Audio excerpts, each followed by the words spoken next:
Nous avons rendu compte au Conseil du déroulement des opérations de vaccination et des résultats majeurs obtenus pour la campagne de vaccination 2024-2025 contre les maladies animales prioritaires.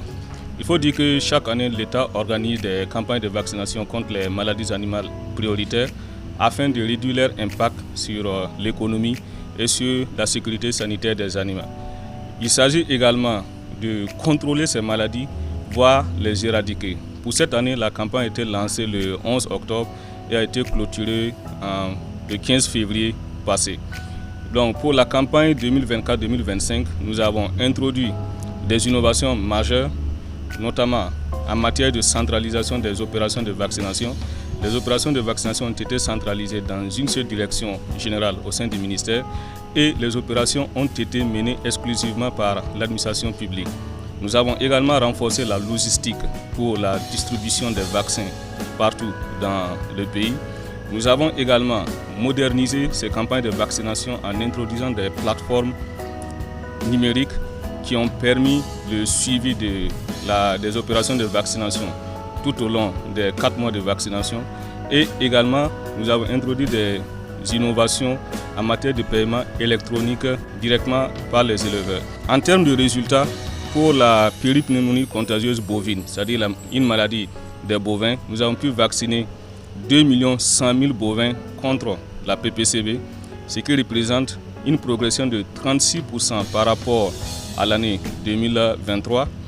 Pour la peste des petits ruminants, nous avons vacciné 3 500 000 petits ruminants contre la péripneumonie contagieuse bovine, ce qui représente une progression de plus de 194%.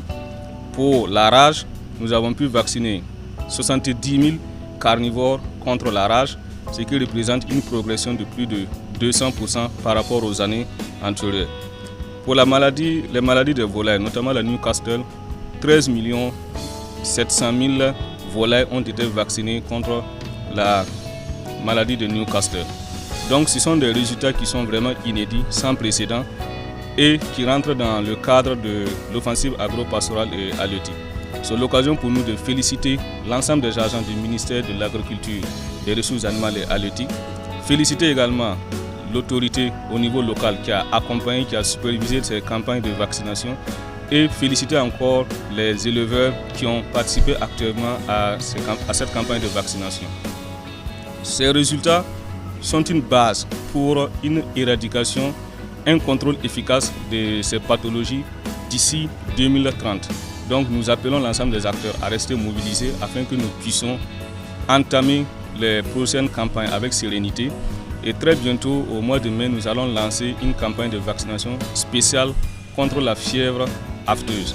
Donc c'est l'occasion encore de féliciter l'ensemble des acteurs pour les résultats probants obtenus au cours de cette campagne de vaccination.